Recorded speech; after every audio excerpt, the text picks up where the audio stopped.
Ladies and gentlemen, life isn't meant to be easy.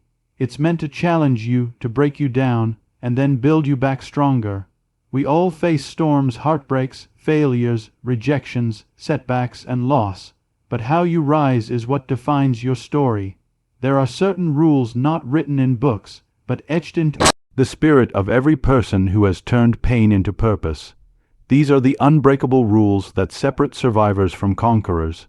If you want to overcome life's toughest challenges, you need more than luck. You need discipline, grit, and a mindset that refuses to surrender. So today, I give you 7 unbreakable rules, not for the faint-hearted, not for the excuse-makers, but for the fighters, for the ones who choose to rise, no matter how hard life hits. A life will test you in ways you never expected. It will break your heart, steal your confidence, and sometimes make you question your own worth. People will betray you. Plans will fall apart. Doors will close right in your face, even the ones you worked hard to build. And in those moments, it's easy, almost natural, to slip into a victim mindset. To say, "This isn't fair," or "Why is this happening to me?" But here's the truth. The more you lean into that mindset, the weaker you become. Victimhood offers comfort. It gives you an excuse. It lets you shift the blame, lower your expectations, and settle into a story that says, "I can't change this because of what life did to me." But that's not strength. That's surrender, disguised as self-protection. When you stop playing the victim, something shifts inside you. You stop waiting for someone else to rescue you. You stop expecting the world to give you justice. Instead, you start creating your own. You start saying, "I'm not responsible for what happened to me, but I am responsible for what I do next." That single shift can redefine your entire path. Every challenge, every setback, every painful moment becomes a stepping stone, not a prison. You take ownership of your reaction, your healing, and your future. And that's where true power begins, not in controlling the world, but in refusing to let it control you. Choosing not to play the victim doesn't mean you ignore your pain. It means you don't let your pain write your identity. It means you can mourn what happened without being defined by it. It means you recognize the difference between being hurt and being helpless, and you choose to rise anyway. Emotions are powerful. Their energy in motion, capable of building empires or burning them to the ground. When you're hit with pain, stress, anger, or fear, your emotions scream louder than your logic. And if you're not trained to control them, they'll control you. They'll turn small problems into full-blown chaos. They'll turn temporary situations into permanent damage. Mastering your emotions doesn't mean suppressing them or pretending they don't exist. It means understanding them, facing them head on, and choosing how to respond rather than reacting blindly.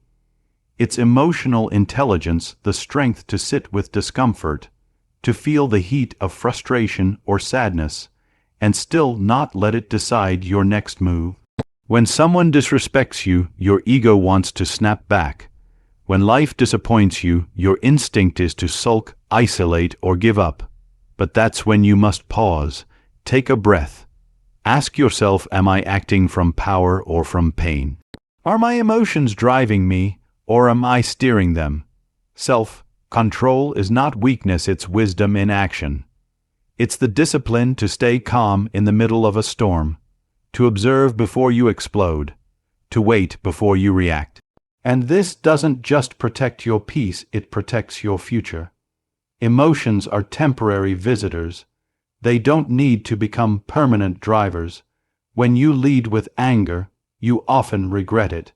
When you lead with fear, you often limit yourself. But when you lead with clarity, groundedness, and control, you make decisions that serve you long after the emotion is gone. Emotional mastery is the art of being in charge of your internal world, no matter what's happening in your external one. It's what separates the impulsive from the intentional, the reactive from the resilient, and the fragile from the unstoppable. One of the greatest sources of stress, frustration, and hopelessness is trying to control the uncontrollable. We obsess over how people treat us, how fast success comes, whether others believe in us, or how the world sees us. But here's the hard truth: you can't control people, you can't control outcomes, you can't control the past. And the more you try, the more powerless you feel. What you can control is your response, your habits, your work ethic, your attitude, your mindset, your self-talk, your discipline. That's your zone of power, and most people never fully tap into it because they're too busy wasting energy on things outside their reach. Imagine what would happen if you stopped pouring energy into worry and started pouring it into work. What if, instead of complaining about what's not fair, you became obsessed with what is possible? That kind of mindset shift changes everything.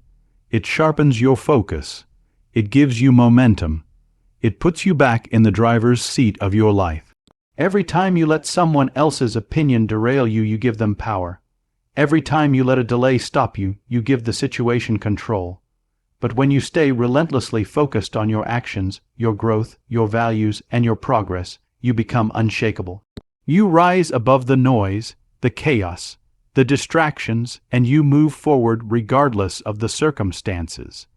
There will always be things outside your grasp, but success comes to those who learn to focus like a laser on what's in their hands. They wake up and say, "I may not be able to change everything, but I can change something, and I'll give my all to that." This is how you build a life of power, by mastering what's yours and letting go of what's not. Pain is inevitable, no one escapes it. It shows up uninvited in the form of heartbreak, betrayal, loss, failure, disappointment, and isolation. But while most people run from pain, numb it, or curse it, the strongest ones use it. They don't just survive their pain, they transform it into power. You see, pain has a purpose. It's a teacher disguised as a storm. It introduces you to the parts of yourself that comfort never will. When everything is going smoothly, you don't grow. You stay safe, but pain forces you to evolve. It reveals your limits and then dares you to break through them. You have a choice every time life hurts you. You can let the pain become your prison, or you can turn it into your power source. You can cry over what you lost, or you can rise and build something greater. That doesn't mean the hurt disappears. It means you no longer allow it to define you. Instead, you make it fuel you. Some of the most successful people in the world built their empires on broken hearts and shattered dreams. They didn't wait for life to become easier. They took their suffering and forged strength from it. They said, "This pain will not break me, it will build me. This wound will not be the end, it will be the reason I rise." Pain will visit you many times in life, but how long it stays and what it does to you, that's up to you. You can either sit in the ashes of what you lost, or you can rise from it and light a fire so bright that even your darkness has to bow. The promises you make to the world are important, but the promises you make to yourself are sacred. Every time you tell yourself you're going to do something, wake up early. Start that project. Eat better. Push harder. Stop procrastinating, and you don't follow through. You're not just skipping in action. You're chipping away at your own trust. And trust in yourself is the foundation of confidence. It's the quiet voice that says, "I've got me." I don't need motivation, applause, or permission because I keep my word. When you constantly break your word to yourself, you begin to doubt your own strength. You start feeling unworthy, uncertain, and disconnected from your goals. But when you honor your own word, something incredible happens. Your self-respect grows. Your momentum builds. You become someone you can rely on.